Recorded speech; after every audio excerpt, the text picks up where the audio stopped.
मृत्यु के भय को मन से निकाल देना। राजन परीक्षित, इस दुनिया में सबसे बड़ा आश्चर्य क्या है? बेटा बात मत करो। सबसे बड़ा अचंभा क्या है?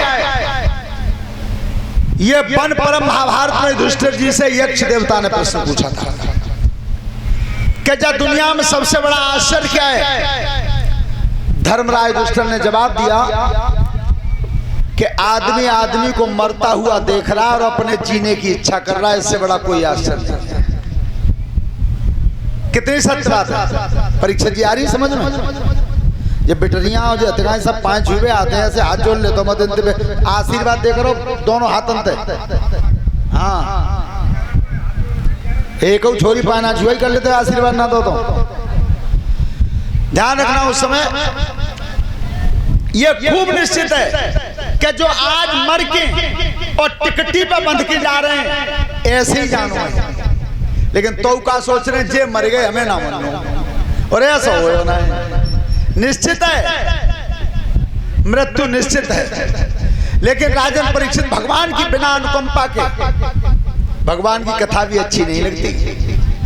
अगर ईश्वर की कृपा तुम्हारे ऊपर नहीं है तो कथाओं में मन नहीं लगा। तो और देख लो, तुम बहुत लोग ऐसे होंगे तुम्हें घरे बैठे और रोटी खा के सो जाए, चलो कथा पंडाल में बैठेंगे, ना क्या कर रहे हो?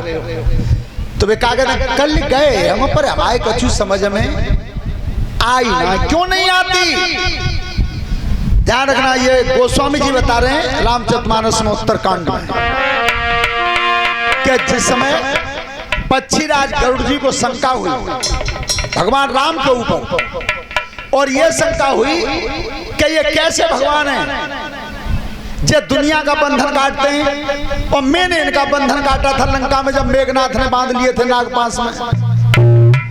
तो ये काकभूषण जी के पास पहुंचे तो काकभूषण जी से भी यही प्रश्न किया कि महाराज मुझे शंका है, ये भगवान है तो ये सबका बंधन कैसे काट सकते हैं जबकि इनका बंधन मैंने काटा?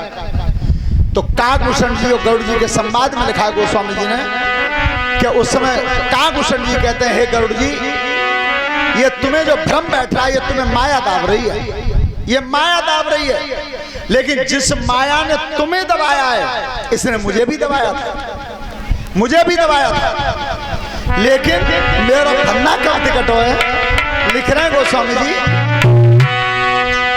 के तब तेन व्यापी मोकू माया,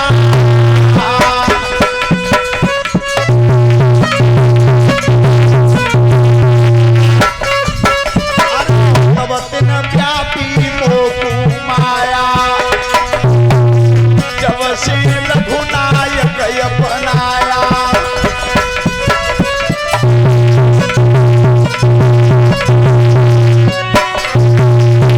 उक्त चरित में तुम्हें सुनावा, मुझ में हरि माया मोहि मचावा।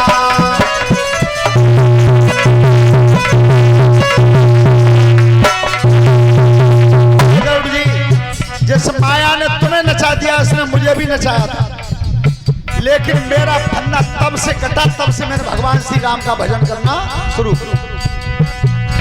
आगे तो बहुत सुंदर लिखा, निज अनुभव में कहूं खगेशा, और बिनु हरि भजन न मिटे कलेशा।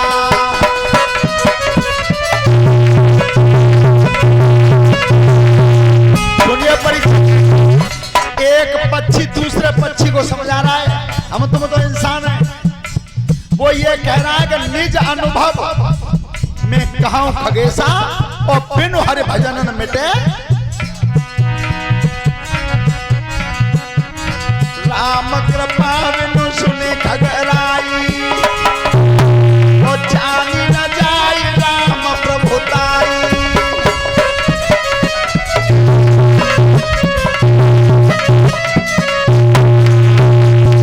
जाने बिनु न होई परतीति, बिन परतीति होई न प्रीति।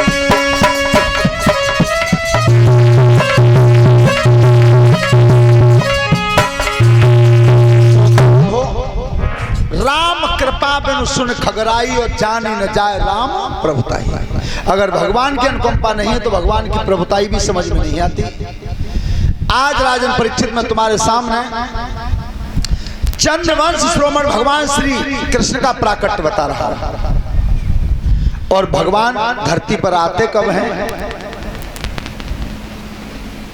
ये उन्होंने स्वयं गीता के उपदेश में कहा है कि यदा यदा हि धर्मस्य ग्लानिर्भवति भारत अभ्युत्थानम् अधर्मस्य तदात्मानं सृजाम्यहम् परित्राणाय साधूनां विनाशाय च दुष्कृतां धर्म संस्थापनार्थाय संभवामि युगे युगे। हे अर्जुन, जब जब हर युग में धर्म की हानि होती है, अत्याचारी बढ़ते हैं, तब तब मेरा अवतार होता है। ध्यान रखना, भगवान का जन्म नहीं होता, भगवान का अवतार होता है।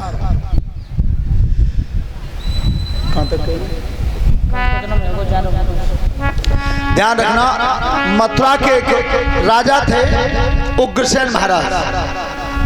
उग्रसेन महाराज के जो पुत्र जन्मा था उनकी रानी को, उसी का नाम था कंस। कंस तो बताया हमारे गुरुदेवता ने कि समय चक्र के फेरते और बदल जाते हैं,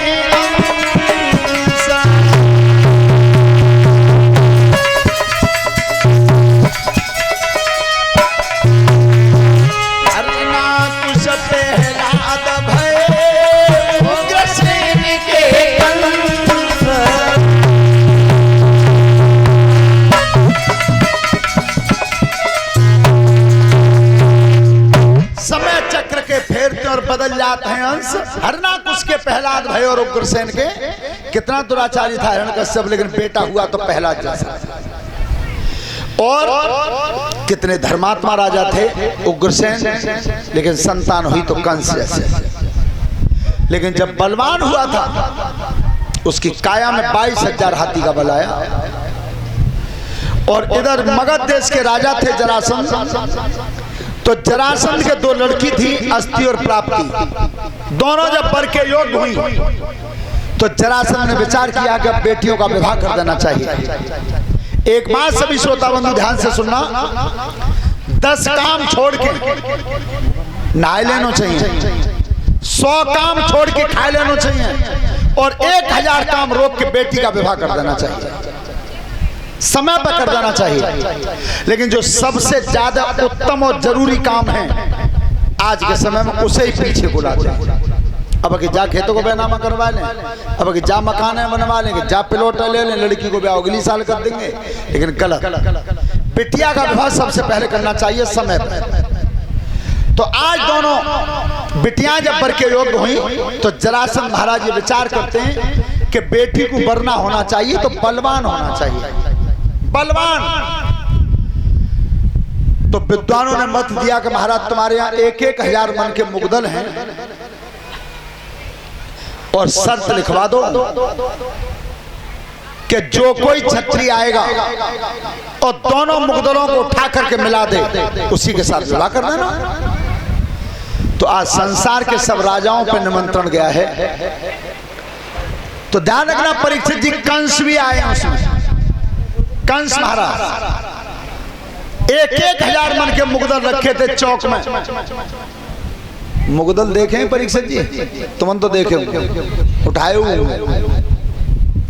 अब तो है ही ना, पहले तो हो काऊ के यहाँ तो भूसा में दबे रहे होंगे। अच्छा, भूसा में भी नो दबे गए, कब उठावे को उठवैये ही ना। अब उठावे तो तब जी बीड़ी गुटका सिगरेट शराब जाई तो चैन मिल जाए, तभी तो मुगदल उठे। जो मुगदल है उठावो तो ताय खाए वो गुटका। हमेशा ध्यान रखो, ये शरीर बहुत उत्तम दिया है। और आपने एक चीज देखी हो, सही बताना परीक्षित जी, ये मंदिर जो बनाया है ये आदमी ने बनाया है, आदमी ने तो बनाया है। अच्छा, जहाँ में जो मूर्ति लगाई है वो आदमी ने बनाई है। तो जहाँ में तो तुमने झाड़ू लगा दो, पोछा लगा दो, अगरबत्ती जला दी, धूप बत्ती जला दी, लेकिन एक मंदिर भगवान ने बनाया उसे तुमने गंदा कर दिया। जो मंदिर भगवान ने बनाया उसे तुमने बेहद गंदा कर दिया। इसलिए बताया विद्वानों ने, वो मंदिर कौन सा है? तेरे पूजन को भगवान मन मंदिर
उस समय जब दोनों मुगल चौक में रखे थे